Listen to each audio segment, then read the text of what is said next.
Bien, seguimos con el estudio de Primera de Corintios. Vamos a empezar el capítulo 2. Espero que sea cortito. Así que, sin más preámbulos, vamos a ir viendo esto. Los títulos o subtítulos del capítulo 2 podemos enumerarlos de esta manera: proclamando a Cristo crucificado y la sabiduría de Dios. Son las dos partes del que podíamos eh, titular este capítulo 2. A modo de introducción, decir que el apóstol Pablo entendía que no podía valerse de sus fuerzas a la hora de llevar el Evangelio a otros. Podía haberlo hecho, ¿vale? Haber utilizado su elocuencia, erudición personales como herramienta, pero de nada hubiera servido y él lo sabía muy bien. ¿Por qué? Porque lo aprendió. Aprendió ya en Atenas que no servía de nada toda la erudición y todo, que así no iba a convencer a nadie. Él se dio cuenta de que el único que puede convencer es el Espíritu Santo. No hay otra manera de hacerlo. Por lo tanto, tampoco se esforzó demasiado con los corintios de intentar convencerles, porque sabía que no iba a ocurrir. El Evangelio es poder de Dios y en el poder de Dios hay que anunciarlo. En el poder de Dios. O sea, el Evangelio es poder de Dios y en el poder de Dios hay que anunciar el Evangelio. No por o con procedimientos humanos, los mínimos indispensables, lógicamente hay que abrir la boca, si no, pero que no vamos a... Pablo entendió que no tenía que confiar en sus posibilidades humanas, sino que tenía que hacer las cosas confiando que el Señor le iba a guiar y que el Señor iba a abrir los ojos o los oídos de los que él quisiera, nada más. También entendió que el poder, ya lo vimos esto, que el poder de Dios estaba en la predicación de la cruz. O sea, es la predicación de la cruz, no nada más que eso. Luego veremos un comentario interesante que hace MacArthur al respecto de esto. Bien, entonces este capítulo nos habla de estas cosas. Por otro lado, Pablo nos enseña la diferencia sustancial entre la sabiduría de este mundo, que eso lo veremos en la segunda parte, y la sabiduría de Dios, las cuales se oponen y se repelen mutuamente. Es curioso porque esto mismo enseña Santiago y lo estamos aprendiendo estos domingos. La sabiduría según el mundo y la sabiduría según Dios. Es curioso, ¿no? O sea que los dos apóstoles hablan, o los dos hombres de Dios, mejor dicho, hablan lo mismo. Porque claro, Santiago no fue literalmente un apóstol de Cristo, era un hombre de Dios, pero no era apóstol de Cristo, que es de Santiago, no es o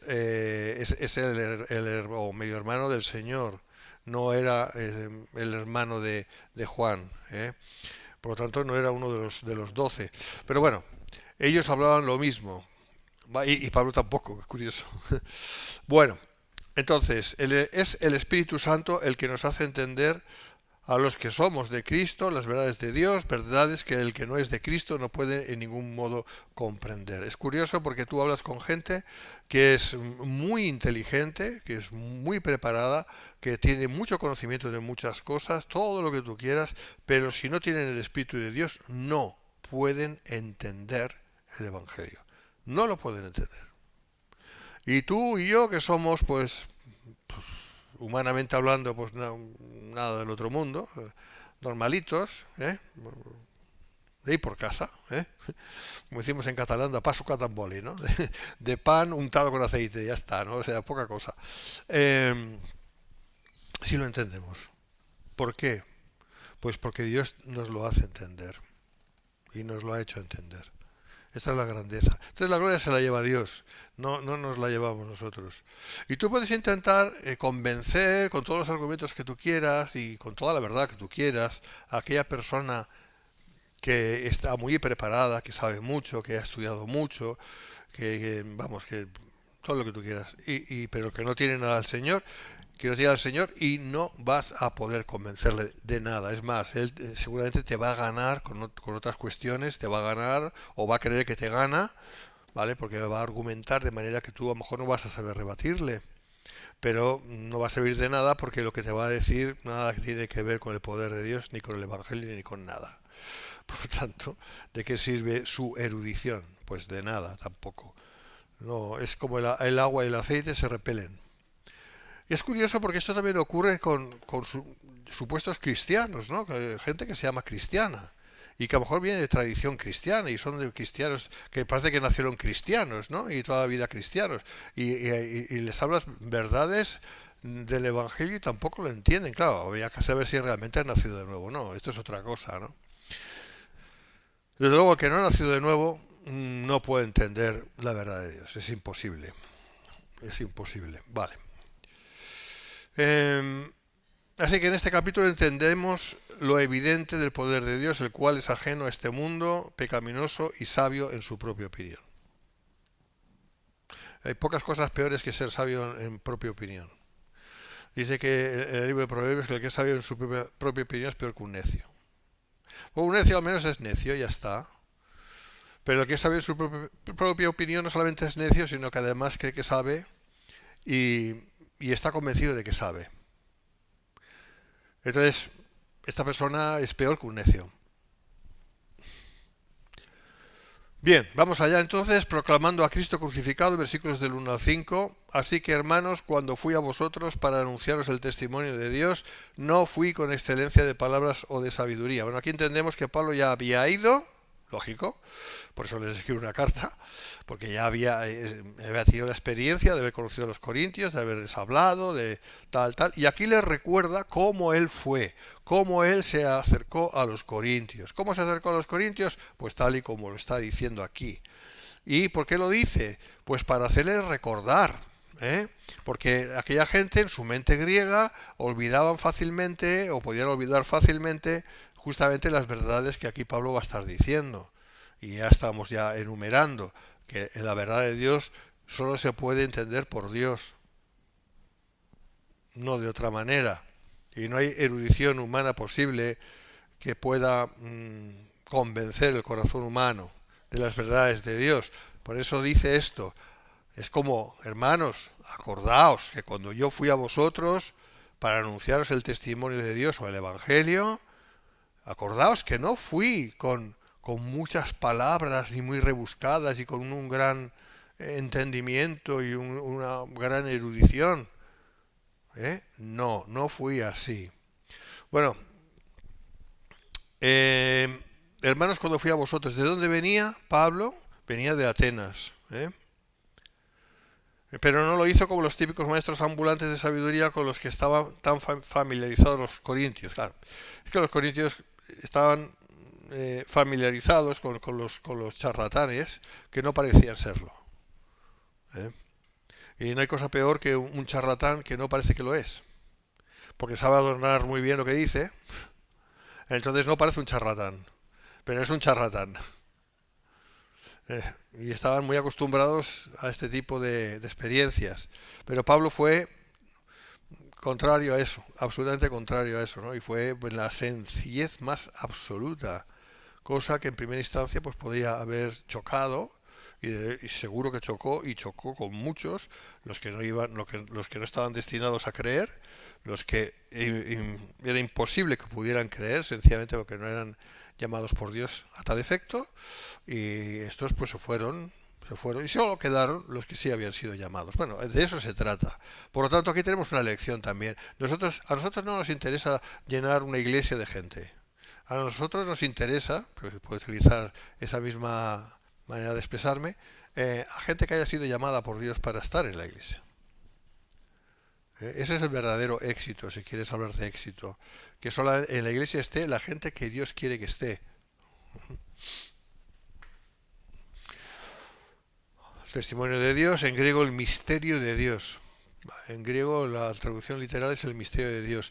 Para aquellos habitantes de Corinto, las cosas de Dios en aquel entonces eran un misterio. El Evangelio era del todo desconocido para ellos, bueno, el Evangelio y el Antiguo Testamento y todo, porque eran gentiles y no conocían apenas nada de nada.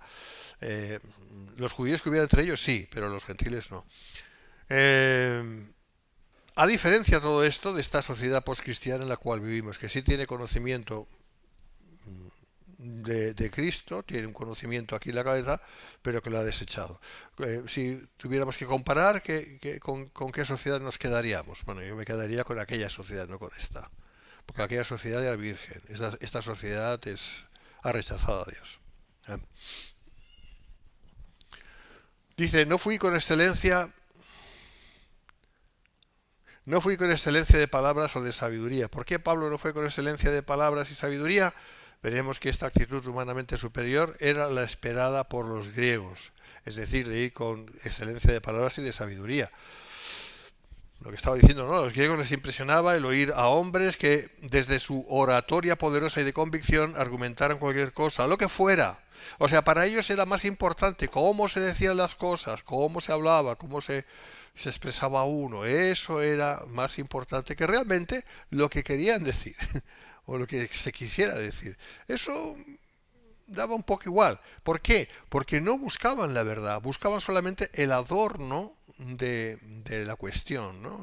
Se fijaban más en el marco, en un marco adornado que en la pintura en sí, si podemos utilizar este ejemplo. ¿Eh? Ahora, ¿qué es más importante, el marco o la pintura? Pues, obviamente más importante es la pintura, ¿no? Porque un marco puede caber en cualquier tipo de pintura, si tienen las medidas, pero una pintura es única, ¿no? Utilizando este mismo símil, ¿no? Pero aquí ves, ¿no? Que esa sociedad, aquella sociedad estaba más interesada en las formas que no en el fondo. Esta sociedad también. O sea, compartimos esto y esto es horrible. Las palabras estaban más pendientes de la forma que del fondo, como digo, del exterior que de lo interior. Desde luego que Pablo no iba a complacerles en ese sentido. Esto es una cosa que interesante. Nosotros no estamos para complacer a nadie, pero a nadie. Ya está bien de intentar ponérselo fácil a la gente. A la gente no hay que ponérselo fácil. A la gente hay que decir las cosas como son. Con educación. Me refiero que no vamos a intentar impresionarles, ni convencerles, ni edulcorar la cuestión, ni dorar la píldora, como le quieras llamar. No vamos a hacer eso. ¿Por qué? Porque no sirve de nada. Porque es pérdida de tiempo. Pero eso no solamente a la hora de predicar el Evangelio, a la hora de cualquier cosa. De cualquier cosa. Si tú tienes un argumento que tú entiendes que es válido y que es correcto, sencillamente expónlo como es, con educación, porque no se trata de ofender a nadie, con amabilidad, quiero decir, pero expónlo, pero no intentes dorar la píldora. ¿Sabes lo que es dorar la píldora? Uno que se tiene que dorar una píldora y la tiene que dorar para que así, ay, mira qué bonita es, entonces sí me la trago, si no, no. O sea, no intentes, no sé, de alguna manera hacerlo fácil, porque a la postre habrás perdido tu tiempo, tu esfuerzo y todo. Que no sirve de nada. O sea, es mucho mejor ser honesto, ser claro, ser sincero, decir las cosas como son y hacerlo con amabilidad, pero hacerlo. Porque no vas a convencer a nadie que no tenga que ser convencido. Es que no lo vas a convencer. Versículo 2. Pues me propuse no saber entre vosotros cosa alguna sino a Jesucristo y a este crucificado. Es muy interesante esto, ¿no? Fíjate lo que dice Pablo. Dice, me propuse. O sea, es como que podemos imaginar que él se sentó en una silla o en un banco y empezó a decir, Señor, me propongo no decir más. Yo ya sé el fracaso que tuve en Atenas. Esto no va a volver a pasar aquí con los corintios. No, no, Señor, me propongo solamente predicar de ti y lo que tú hiciste en la cruz. Me propongo. O sea, él tuvo que hacer un esfuerzo mental de ubicación del mensaje. Lección para nosotros, toda, a cualquier nivel. Es mejor decir las cosas tal y como se tienen que decir y decir lo que se tiene que decir, que no empezar a argumentar, a irse por las ramas. Otra vez por lo mismo, no va a servir de nada. O sea, es mucho mejor ser escueto y claro que no. O si no tienes que ser escueto porque tienes que dar una explicación, pues da la explicación, pero centrado en lo que tienes que decir. En este caso del Evangelio. O sea, ¿cómo vas? Y de eso hablaremos un poquito dentro de nada. ¿Cómo vas a intentar convencer de verdades cuando esa persona que está escuchando, o personalmente está escuchando, no te atiende a la verdad principal, que es la cruz. Si no te atiende a la verdad de la cruz, ¿qué más verdades de Dios le quieres exponer? Si es que no vas a convencer nada, es pérdida de tiempo. Bueno, Pablo se propuso, tuvo que proponerse. ¿Por qué? Porque él sabía mucho, él tenía mucho conocimiento, él conocía la escritura completamente, él estudió a los pies de Gamaliel, él era un hombre preparadísimo, él podía haber dado lecciones y lecciones y lecciones. Y seguramente los corintios hubieran escuchado y hubieran dicho, wow, ¿cómo sabe este hombre de la Biblia? Por decir así, de la Biblia, de la palabra, ¿no? ¿Cómo sabe de la Torá? ¿Cómo sabe? ¿Cómo sabe? ¿Y qué? Él no estaba para que le reconocieran. No hagas nada por reconocimiento. Él estaba para que, en todo caso, el personal que ahí estaba llegara a creer en Jesucristo. Esa era la meta, el objetivo. Nada más. Por eso se lo propuso. ¿Vale? Y fíjate que dice nada más que a Jesucristo y a este crucificado. O sea, a un hombre crucificado. Eso es una locura. Humanamente hablando, es una locura. O sea, Dios lo ha puesto dificilísimo. Bueno, de hecho lo ha puesto imposible. Por eso vemos que realmente la persona que llega a creer de verdad es un milagro de Dios. Es un milagro. Es Dios quien hace creer, ¿eh? Y si no, no hay manera. Es imposible. A proponerse esto, realmente lo que estaba diciendo es, yo quise y me propuse confiar en Dios a pesar de la necedad, como dice, de la predicación de la cruz de Cristo, porque humanamente es una necedad, ¿vale? Es una necedad, claro, porque es que es la antítesis de cualquier argumentación lógica. La cruz no tiene ninguna lógica, ninguna. O sea, fíjate lo que es la cruz. La cruz es, primero, es un instrumento romano de martirio horrible, horrible. La gente, cuando pensaba en gente crucificada, estaba pensando en maleantes, en asesinos, en gentuza, que merecían morir ahí de esa manera. Eso es lo que tenía la gente en la cabeza. Porque la mayor parte de las veces, o en rebeldes, según la mentalidad de entonces. O sea, esa es la mentalidad. Eso es lo que la gente pensaba. O sea, una necedad a oídos humanos, según la mente humana. Eso de entrada, ¿no? Y luego, ¿qué tenía que ver? Tenía que ver con una persona, pues, joven, como fue el Señor Jesús, joven, muy joven, eh, que había enseñado cosas muy buenas, que había hecho milagros, que había hecho prodigios, y eso era irrefutable, eso estaba más que reconocido, pero que acabó en una cruz, como un maleante.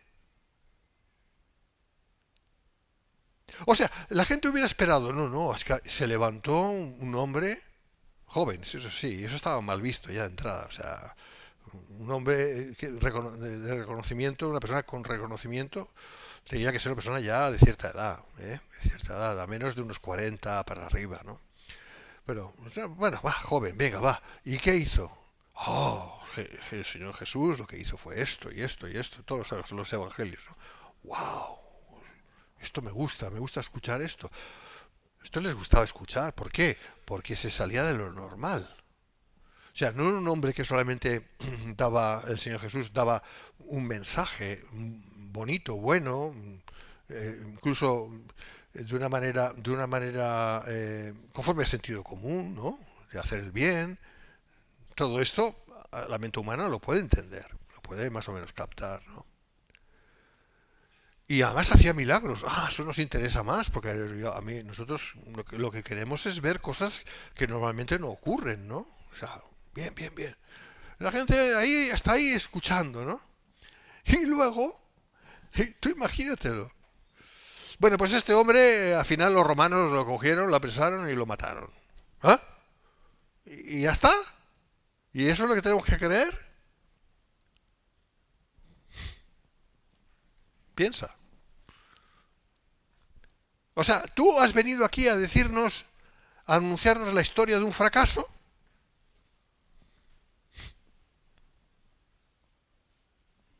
¿Pero qué pecados va a perdonar un crucificado? Si está crucificado, ¿qué pecados si está muerto? ¿Te das cuenta? Pues este era el mensaje que predicaba Pablo. Lógicamente, luego predicó sobre la resurrección. Lógico, porque cruz y resurrección van de la mano. Pero ya imagínate la reacción de la gente escuchando.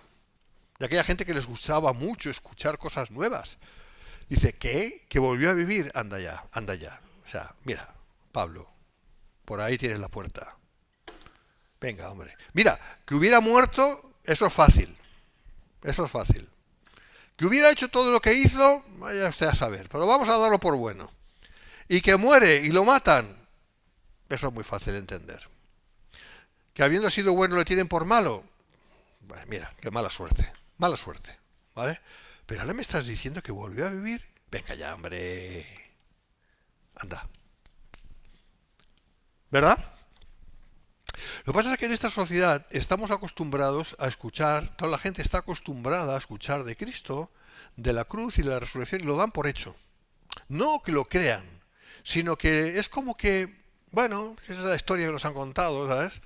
Como si tú vas a la India y te dicen que la Tierra está encima de una tortuga y encima de una esfera, creo que es, y así, ¿sabes? Una cosa. Y la gente pues se cree estas cosas porque con que están acostumbrados a escuchar o toda la vida no han escuchado, pues tampoco van más allá. Y aquí pasa lo mismo con la religión católica o cristiana, como quieras llamar la religión, ¿no? Pero si tú lo piensas bien, es un mensaje increíble. O sea, no se puede creer, no se puede recibir. Cristo no es aceptable. Y si lo dejara aquí, diría, ¿qué haces tú en un púlpito, Miguel? Pero ya sabéis por dónde voy. Y es aquí donde uno tiene que pensar, ¿realmente soy cristiano? ¿Realmente creo esto? ¿O en realidad es porque me lo han enseñado y lo he aceptado porque es ahí donde uno sabe si ha nacido de nuevo o no? Porque el que ha nacido de nuevo sí lo cree. ¿Y lo cree por qué? ¿Porque ha decidido creerlo? No. Porque Dios se lo ha dado a creer. Es un milagro. Y tú, si lo crees, sabes que no es por un esfuerzo tuyo de aceptación, sino porque lo crees. Y estás seguro de que lo crees. Y a partir de ahí ya vas entendiendo la lógica, que claro que tiene una lógica, pero es una lógica tan elevada que como Dios no te dé esa fe, no puedes llegar a comprender esa lógica. Y la lógica es el amor de Dios. Y que la única manera de que Dios tenía para perdonarnos y hacernos entrar en el cielo era que Él mismo se hiciera como nosotros y pagara en la cruz lo que nosotros teníamos que pagar, lo pagó Él. Y resucitar no es ningún problema. Dios es el dador de la vida. Dios da la vida y quita la vida. Eso no es ningún problema. Y como cristiano verdadero ya sabes que es verdad. Pero si no eres cristiano verdadero, no lo crees en el fondo de tu corazón, porque es imposible. Y eso es lo que quiso decir Pablo cuando dijo que fue a ellos con la necedad, entre comillas, necedad de la predicación de la cruz de Cristo. Y quien quiera entender el Evangelio solamente basándose en el sentido común, no es cristiano ni puede serlo. Porque el sentido común llega hasta cierto punto y es bueno, pero no puede alcanzar la verdad de Dios. Es imposible.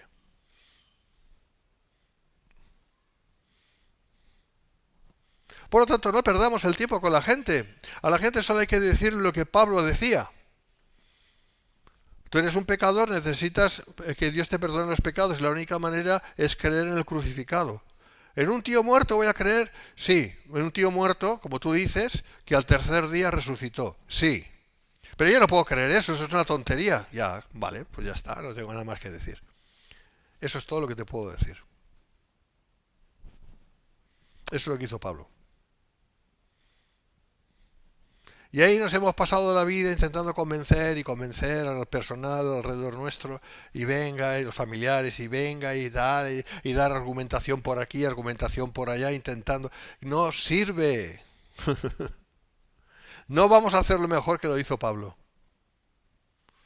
Y Pablo lo hizo bien. Y lo dejó por escrito.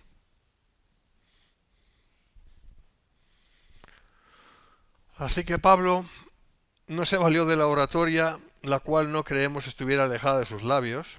Sin embargo, se propuso no utilizarla para que el poder de Dios se manifestase a través de la locura o la necedad de la predicación de un Cristo crucificado. Como digo, ¿no? Hoy en día, pues bueno, uno ve la cruz y enseguida la cruz es Cristo, ¿no? Cristo es la cruz, o sea, van de la mano, es lo mismo. En aquella época no. En aquella época una cruz era sinónimo de un tío clavado ahí, un maleante clavado ahí. O sea, en términos humanos, era más difícil que entonces una persona pudiera creer. Era más difícil. Porque nosotros, insisto, nosotros, por toda la tradición, enseguida entendemos que una cruz implica Jesucristo, perdón de pecados, salvación, etcétera, etcétera, etcétera. ¿Vale? No nos escandaliza eso. No nos escandaliza la cruz. Pero en aquellos entonces, la cruz era un escándalo. Es un escándalo. Y sin embargo, Pablo predicó sobre la cruz, nada más.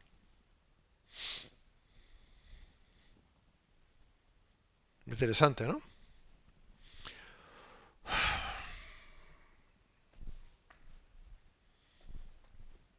Bien. Hasta que alguien entienda y crea el Evangelio, de nada más hay que hablarles.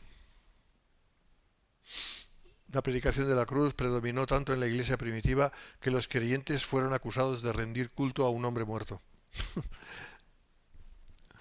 Curioso. Claro, es que es normal. Es que es normal, es lógico. ¿Tú eres cristiano? Entonces, ¿no? ¿Tú eres cristiano? ¿Oh? ¿Tú crees en un hombre muerto?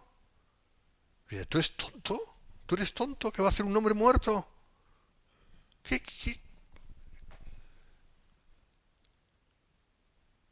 Y claro, humanamente es así. Pero ahí es donde los que creían era claramente obra de Dios, ¿no? Es muy, muy interesante esta reflexión.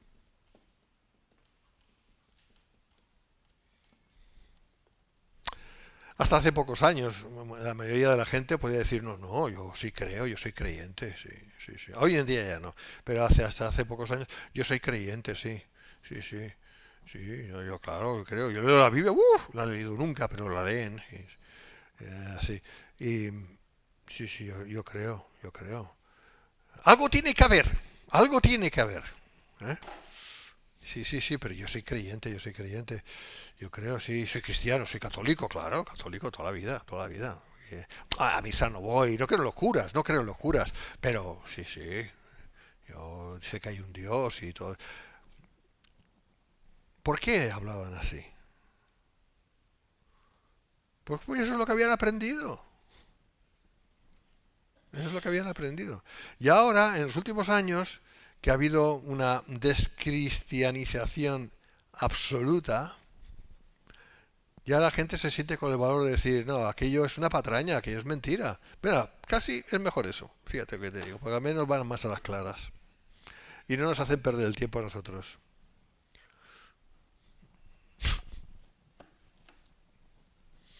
La religiosidad quizás es peor. Pero de todos modos, solo se salvará aquel que Dios quiera salvar. No hay más. Ahí podemos tener la seguridad.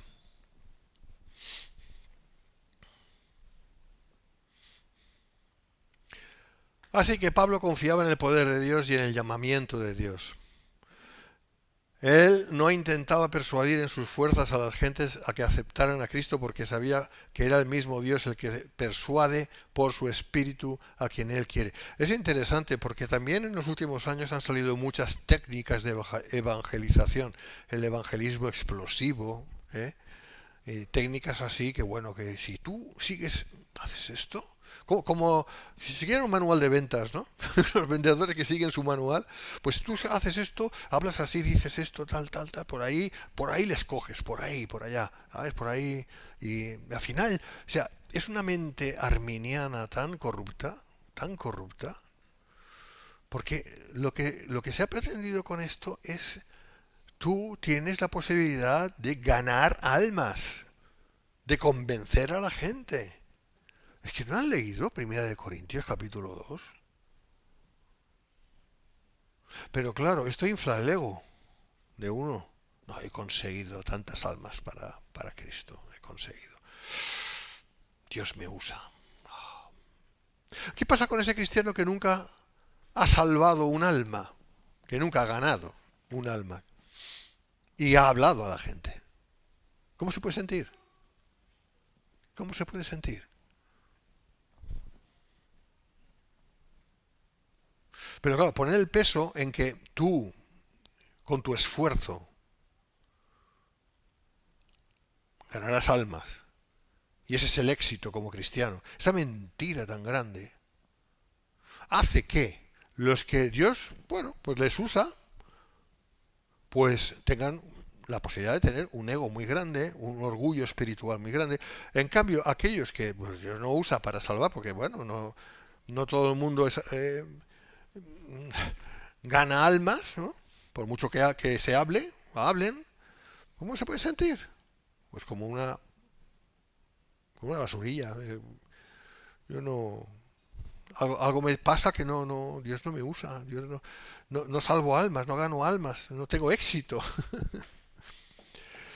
Por eso es tan importante tener una doctrina correcta.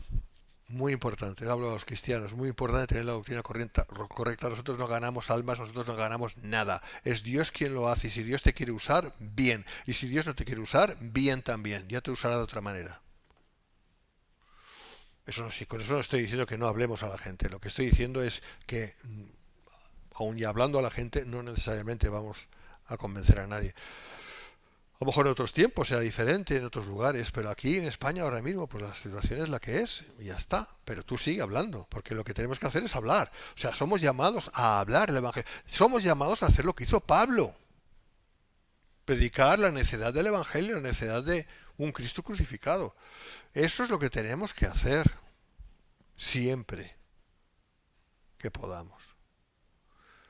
Pero, y eso es una finalidad en sí misma. Es una finalidad en sí misma. Y esto es muy importante que lo tengamos claro. Que sí hay que hablar el Evangelio. Por supuesto, pero el Evangelio, no otra cosa. Independientemente de los resultados. ¿Vale? Pablo sabía que no es de todos la fe, aunque él no iba a juzgar quién era y quién no, dejaba ese juicio a quien le corresponde. Pablo conocía las palabras de Cristo. Por eso os he dicho que ninguno puede venir a mí si no le fuere dado del Padre. Esto es clarísimo, Juan 6:65. Nadie puede venir a Cristo si el Padre no interviene. Pero eso no lo sabemos. Claro. Bien, esto ya está. Y estuve entre vosotros 3:5 con debilidad y mucho temor y temblor. No me extraña. Tú imagínate, temor y temblor. Estos me apedrean. ¿Eh? Y ni mi palabra ni mi predicación fue con palabras persuasivas de humana sabiduría, sino con demostración del Espíritu y de poder. ¿Cómo fuera? No lo sabemos.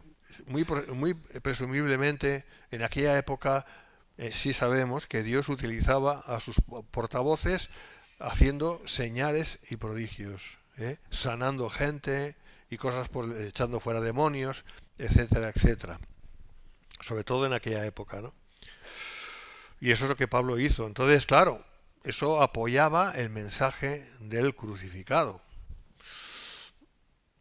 para que vuestra fe no esté fundada en la sabiduría de los hombres, sino en el poder de Dios. Y llegué a vosotros con debilidad y mucho temor y temblor. Pablo llegó a ellos sin el amparo de la autosuficiencia. Hubiera sido fácil para él presentarse como el discípulo de Gamaliel. No, soy discípulo de Gamaliel. Aquí están mis credenciales. Con una super Biblia debajo de... No, muchos rollos de la Torá debajo del brazo. Hermanos, yo hubiera explayado. ¿Que lo hubieran escuchado? Claro que lo hubieran escuchado, porque su presentación hubiera sido rimbombante, ¿no? Pero él no hizo eso. Él no hizo eso como ya estamos viendo, sino que se presentó con debilidad, con mucho temor y temblor. Pablo había tenido éxitos más que fracasos donde previamente había ministrado, sin embargo él había, menos en Atenas, pero él había aprendido que cada desafío era una experiencia nueva en la cual no se podía valer de su aprendizaje como algo a que aferrarse, sino que debía depender de la guía, del espíritu y así, y de ahí su debilidad, temor y temblor. Claro, debilidad, temor y temblor en lo humano, pero en el poder del espíritu. ¿Qué está diciendo aquí? Que no necesariamente Pablo estaba sintiendo la presencia de Dios, como, wow, qué presencia, ¿eh? Que es lo que muchos cristianos buscan, y si no notan esa presencia, dicen, oh, Dios ya no está conmigo, no sé dónde ha ido, se ha ido de vacaciones, ya me ha dejado aquí solo. Eso es un error. Pablo no estaba sintiendo la presencia de Dios, sencillamente iba por fe, y fe no tiene nada que ver con los sentimientos, ni con las emociones, ¿sabes? Así que ahí también tenemos que aprender de que no necesariamente vamos a sentir una gran presencia de Dios, ni en el sentido emocional, ¿no? Sensorial, no sé cómo llamarle. Pero Dios está con nosotros. Y eso es lo que vale. Porque no andamos por vista, sino por fe. ¿Vale? Y Pablo es lo que quiere decir. Eso es lo que quiere decir. Que él fue por fe. Seguramente acordándose de la palabra que había recibido en Hechos 18, creo que fue, ¿no? Cuando el Señor le dijo, ve a Corinto, que yo tengo mucha gente ahí, tengo mucho pueblo ahí. Pero eso es algo que tenía en la memoria, nada más. Y que él necesitaba, claro. Por eso Dios se lo reveló. Pero además, en cuanto a la debilidad y todo esto, existe una razón puramente física. Escribe MacArthur, Pablo vino a Corinto tras haber sido azotado y encarcelado en Filipos, forzado a salir de Tesalónica y Berea, así como vilipendiado en Atenas. Así que pudo haberse debilitado en su vigor físico, y de hecho eso también es verdad. Pues si pensamos que aquella gente lo tenían fácil, no lo tenían fácil para nada, todo lo contrario. En lo humano lo tenían muy difícil. No era una persona ya, no era un hombre ya joven, ni mucho menos, ya tendría su edad, y haber pasado por todo esto, te marca, ¿eh? O sea que él llegó a Corinto débil en el sentido espiritual, en el sentido de que él fue por fe, y ya está, y físicamente tocadito también, ¿eh? Por otro lado, el peligro del creyente es el de, sin darse cuenta, pensar que en un momento dado de la vida ya se ha alcanzado un nivel de autosuficiencia espiritual. Esa es otra. Él nunca pensó así. Inexorablemente esto nos conduce a un tipo de orgullo espiritual, una sensación de altura espiritual que es absolutamente engañosa.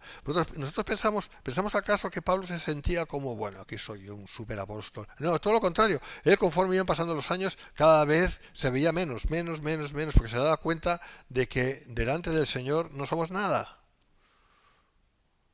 Dice que él se presentaba como pecador entre los pecadores, o sea, ¿sabes?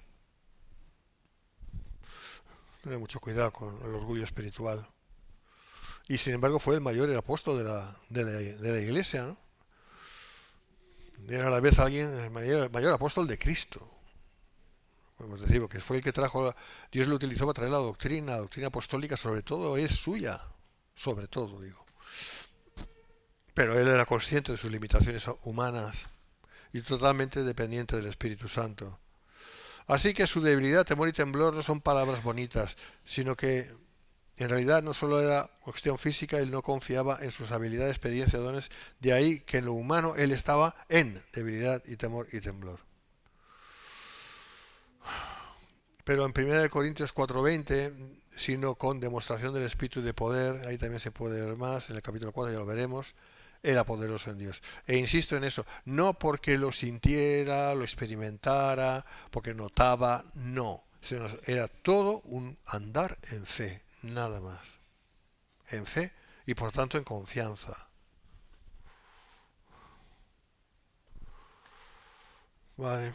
Por eso escribe en 2 Corintios 12:10, por lo cual por amor a Cristo me gozo en las debilidades, en afrentas, en necesidades, en persecuciones, en angustias, porque cuando soy débil, entonces soy fuerte. ¿Notaba esa fortaleza en sí mismo? No, en absoluto.